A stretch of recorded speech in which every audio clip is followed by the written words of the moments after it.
Coping with tragedy by making music is a practice that has been around for God knows how long.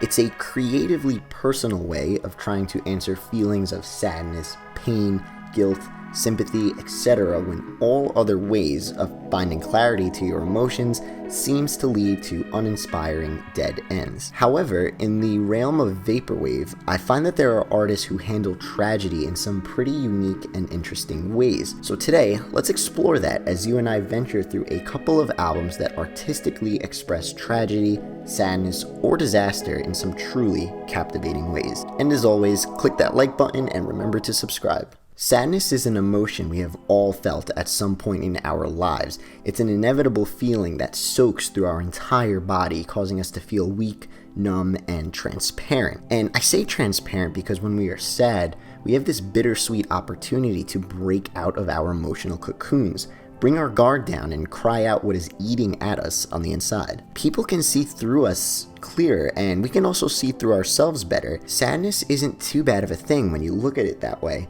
It allows our egos to shed and an opportunity for true growth as a person to come naturally, openness towards outside inspiration and wisdom, all making us feel better and becoming stronger than the sadness that feeds on us. Enter Death's Dynamic Shroud's 2014 masterpiece Regret, a 17-track listen that takes on a very specific atmosphere and mood in regards to the emotion it wants to emit. With its comfortless and gloomy delivery, this album glorifies the power of heartache and creates an emotional showcasing in audio form, so dynamic in range that you almost feel bad for it as if the album is a tangible entity itself. Each track varies in emotional strength, a hauntingly beautiful journey within the mind of a human who craves the fleeting love of a previous soulmate. This track right here, which translates to How Long Has It Been, illustrates Death's Dynamic Shroud's craft wonderfully, a simple piano tune but flooded with reverb, echoing counter melodies, and a mixdown evoking chilling memories of dancing in an empty, deserted ballroom with the one you once loved. It starts off real sweet and delicate, only to crumble in the end as the measures become a collapsing mess, a shattering of that flashback trance you may find yourself falling into a little too much when thinking back on that sweet romance you once had. Tracks number 7 and 14, Bedroom and Apartment, feature crooning, warped vocal leads layered with strings, synths, and angelic pads that to me resemble the layers of sheets on a bed in a dark, unkept bedroom, now scattered and left vacant since you both last laid on it. I can really talk about every other song on this album in the same way. Each has its own little quirks that timeline the events of a person decompressing in sadness and solitude, trying to shed their emotional connection with the one they once loved, leaving nothing but a frame that begs us to rebuild ourselves once again. One method of Vaporwave artists portraying tragedy in musical form I find really interesting, and the one I would like to focus on today primarily is when they use a super straight to the point style of directness that its pure concreteness almost becomes abstract in itself.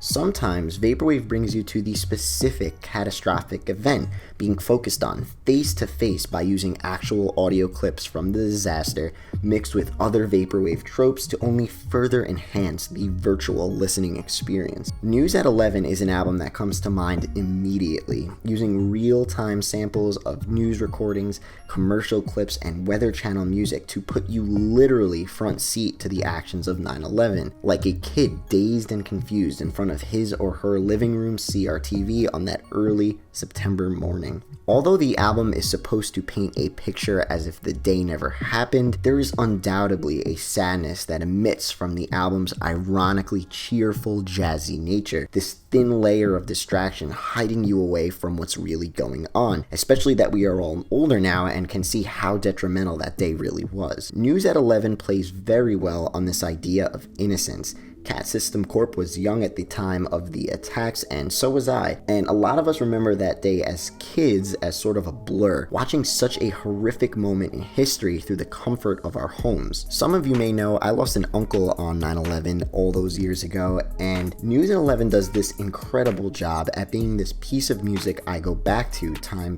again, specifically around September, to really help me try and make sense of it all. It's a peaceful trip in history that doesn't get flooded with like 9/11 conspiracy theories or other things you'll inevitably be force-fed when trying to search up on the event. The music is just so humbly powerful that I just don't bother with anything else around the topic these days. It lets you travel through that day in history in peace and quiet and at your own pace. The album is more of an aesthetic presentation than anything else. From a technical sense, it's definitely not Corp's best work, and a pretty unnecessarily long one too. I think it clocks in at like easily over an hour, but it should not be judged in that sense, as this is an album that simply focuses on revisiting tragedy in a creative light, and one that exemplifies Vaporwave's ability to be more than just slowed down samples, but a musical opportunity of creating a relatable experience altogether.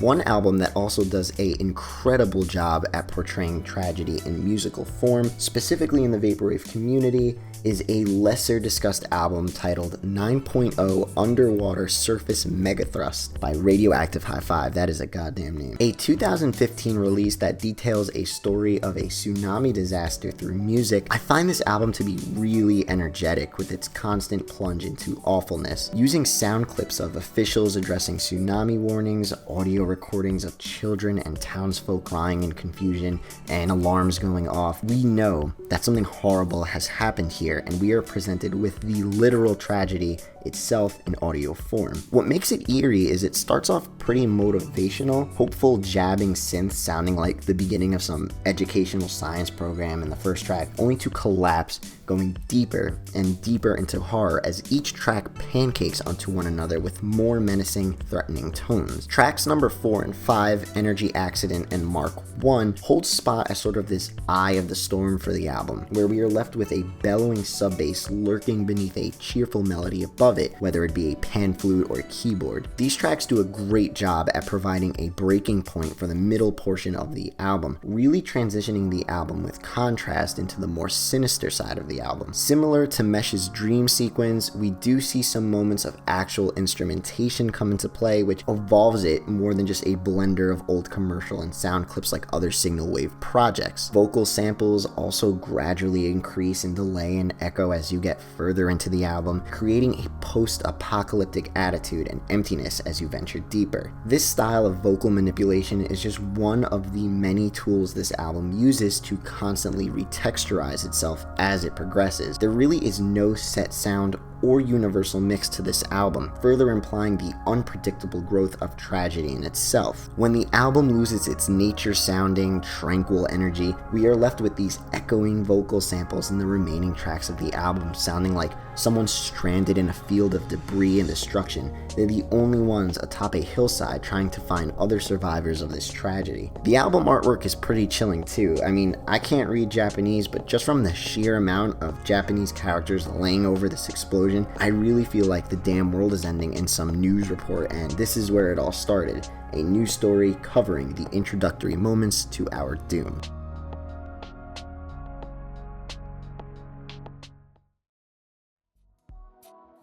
I love albums like this and News at 11 that tell a story of tragedy by trying to recreate the experience entirely for the listener. It's fascinating, and the Vaporwave genre does a great job at being like this nearby witness to an event with nothing but a camera and an eye that can't look away. Watching the situation happening just hundreds of feet away from us only further drop into plunges of helplessness. 9.0 Underwater Surface Megathrust ended up being one of the most powerful pieces I've ever heard in the Vaporwave genre when I was diving into albums for my Signal Wave subgenre video, and I decided that I kind of wanted to showcase this thing in its own video entirely. It really plays on my curiosity for macabre storytelling. I definitely recommend living through this virtual reality ride of a mega tsunami as well as the other albums showcased today. Are there any albums that you find do the same thing or pique your curiosity in regards to how it expresses tragedy in musical form? Let me know in the comments below. And as always, much love, your boy, Pad Chennington.